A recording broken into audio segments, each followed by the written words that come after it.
So when you go through a breakup, there's a void, and we need to fill it. Voids. Voids. What are the things that people tend to fill it with that cause more pain, and what are the voids that they can fill it with that will support their healing journey?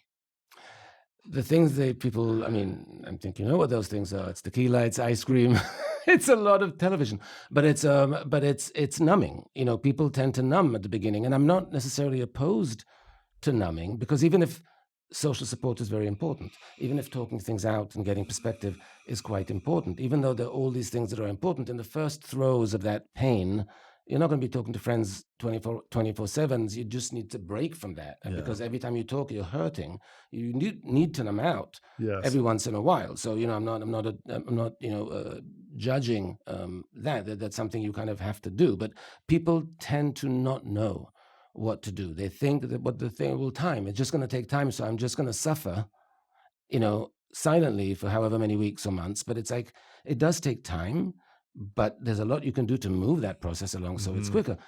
Primarily, the goal is get the person out of your thoughts. That's the symptom, is how much you're thinking about them, the place they have in your thoughts. The symptom reduction is think about them less. It's useful if you have a job that you must concentrate in. It's useful when you have kids that you have to take care of. I mean, it's so difficult, but it's actually a decent enough distraction. So there'll be some moments that you're not hurting. There'll be some moments where you're not bereft. There'll be some moments where your world hasn't ended. It will also remind you of other aspects of your life and yourself that are still there, no matter what. It's just going to be very, very difficult. But there are, but doing these things and thinking these things through and taking an active position when you are hurting emotionally from anything, whether it's grief like heartbreak or any other kind of loss or rejection or failure or guilt or loneliness. Thinking about it more will cause more pain. If it's not productive thinking. In other words, there are two kinds of thinking. There's useful and not useful. And the useful gets you something out of the thinking. In other words, there's a product. Yes. At the end of it, you got perspective, you got support, you got some insight, you got a deeper understanding, you figured something out, there was an action item that you got. There was a product that came from it. You weren't just spinning. Yes. In the hurt. That's not useful. Yeah. So I think there was 2 steps to building self-esteem, and then we went on this. Oh, yes. Here's the second one. Sorry. Yes. Thank you. And I'm thrilled that I actually remember, because I would have forgotten. But it's the emotional literacy. I started to say it. We need to be able to name our feelings. You rattled off that list after the pain, and you were like misunderstood and disappointed and betrayed and trust. And you gave like 6 or 7 words for distinct feelings that you had. That is a high level of difficulty that most people cannot do. What I do, and I literally use this myself at times, and I recommend it. It's going to sound like I'm being condescending. I'm not. I truly have this and use it myself. Is the emotion wheel. The emotion wheel. Yes. You have one? There are so many versions of them online. You can find them very easily. The 20 different emotions or something. Or how many emotions are there? Oh no. I mean, how many are on the wheel? A couple hundred. Couple hundred? Yeah, well, no, we're talking about 20 here. Oh, geez, okay. Right, wow. Because it's the good ones too. It's the neutral ones. It's all of them. It's all of the feelings. So there's a wheel. So there's a wheel, and it's by category. All the anger ones here, all the pain ones there, all the joyful ones here, etc., etc. They're sometimes color-coded, but for no real reason. Just to be able to, just for design purposes. But I will say to people, like, what are you feeling? Here's the wheel. I want at least 7 of the challenging ones and 2 of the positive ones. And like, well, how can I have positive ones? I'm like, because when that friend betrayed you, there was also a bit of relief there because they were annoying sometimes. And there was also, a little bit of validation there because you had that suspicion. And and people, when they actually see it, oh, yes, there's this. And here's the thing. It's not what's at a 10.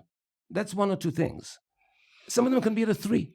Or, I mean, the relief part of when your friend betrays you is small. But it's there. But then you go, that one's a 2, that one's a 4, that one's, and find 10 for each situation. That will teach you to find the language to express yourself more accurately, because if you express yourself more accurately, the other person understands what you actually want and need and feel, rather than some general, well, you're angry, I guess I hurt you in some way, but I don't know why or what I need to do about it. That's interesting. The wheel of emotions. So, you said they're online, like images of these things? Emotion wheel. Just emotion wheel. You'll find many. We'll put it up on this video on the screen right now. We'll have it up there so people can see it and link to one or two that we find. I think that's really interesting. I never heard of that. The emotion wheel, or wheel of emotions. You can get them. I mean, it's not my thing, but like I literally bought a pillow on Etsy. That has the wheel of Oh yeah, emotions there are many, and it's not just Etsy. You can get them anywhere. I just with all the happened to emotions on it. with the wheel on it. Wow, that's cool. Because you want to use it with kids and you want it in the living room. So when the kid is having a meltdown, you're just going, Here, punch the wheel of emotions and then point at it. Yeah. tell me. What you Wow, that's interesting. That's real. I think that's really fascinating. Blankets. And when we can point to emotions and start to speak about it, what are we saying? You're being first of all, it's much bigger relief when you're actually expressing what you feel. You're trying to, a lot of the times when people are trying to tell me how they feel or tell their loved one how they feel, they really want to convey it. They want to be understood very badly. But it's difficult to be understood if the words you're using are very general, generic, and not really, not very clear. Oh, I'm just bummed. I'm just upset. I'm like, that's generic. What does that But mean? What what specifically? When you articulate, oh, this friend did something, and I feel so betrayed and so disappointed, and I lost my trust, and I feel misunderstood, and I'm questioning my own judgment, and all of those things, it really helps the other people understand. Okay, that's what you're going through. Now I know what kind of support, feedback, whatever it is you need.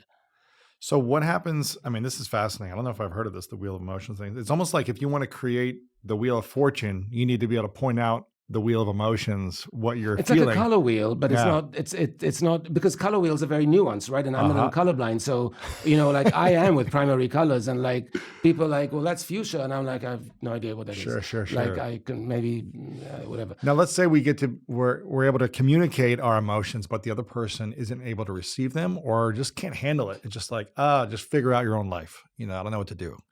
What do you do in that situation when you're trying to communicate and here are the 7 things that I'm feeling, and the other person just can't receive those emotions?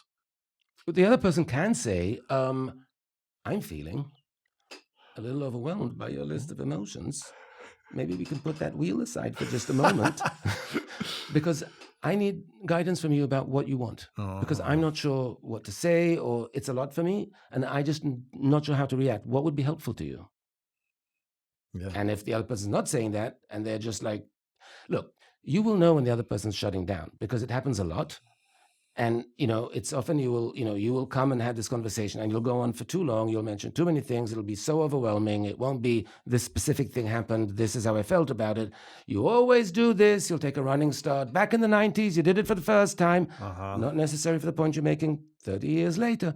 And so, when their eyes are glazing over and they're starting to do this, back off on the emotions. Yeah. Back off. They're getting overwhelmed. They're flooded now. So they're not going to be useful to you.